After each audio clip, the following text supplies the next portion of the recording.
Hello there, friend. This is my project. Woo! We're gonna be talking about the Fruitlands. So let's just get into it, I guess. Fruitlands was founded in Harvard, Massachusetts in 1843. It was supposed to be a self-sufficient farming community. It was created by Charles Lane and Bronson Alcott, but they had no practical experience in either farming nor self-sufficiency at that point. The economy of Fruitlands was based off the absence from worldly activity, which resulted in them being a tightly integrated system of property, trade, and labor. 11 adults joined the Fruitlands. They had 5 children among them. Most of them were middle class. Their purpose was to build a refuge against the gathering forces of industrial society and to live according to nature. They created the economy by refraining from trade, having no personal property, and not using any hired labor, while also being extreme vegans.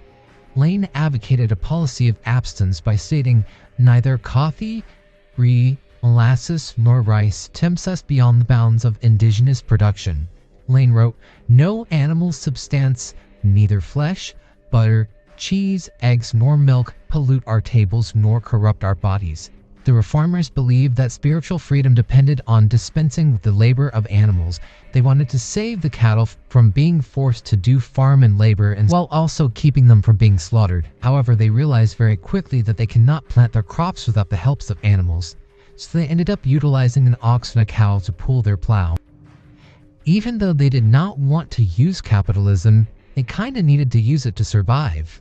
Their belief was that they would achieve freedom only by eliminating economic activity altogether. They strove towards self-sufficiency by planting and growing all of the food they would need themselves. They wanted to eliminate the need to participate in trade or to purchase their food from the outside world. Now I'm going to stop right here and explain to you why none of this worked for any of them. First off, they had little to no experience in farming in general.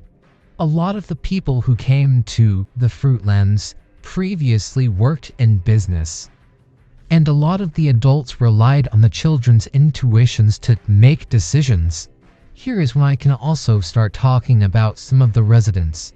It is a full cast of very interesting people. But what a lot of them had in common is that they previously came from Brook Farm. And if you're wondering what that is, it's just another group of people that also have transcendentalist ideas. I don't really want to get too deep into them because it's not really related to Fruitlands, but it's like a similar idea.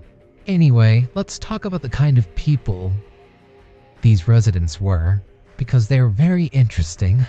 Samuel learned.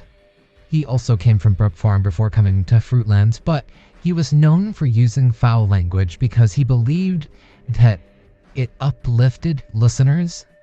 And then, like here, another guy, Joseph Palmer, he was famous for wearing a full beard despite the social stigma against it. He had served time in prison for defending his right to wear a beard. Oh my god, here we go, another Samuel Bauer. So he believed that clothes stifled the spirit, so he decided he was just not going to wear them anymore. The only person who was kicked out was Anne Page, apparently for eating a piece of fish, which was forbidden, you know. Oh yeah, and she was also the only woman there. Sorry, I kind of went off on a tangent there, but I'm going to start talking about why Fruitlands ultimately failed. I'm gonna have to kind of wrap this up pretty quick because I'm running out of storage. Sorry about that.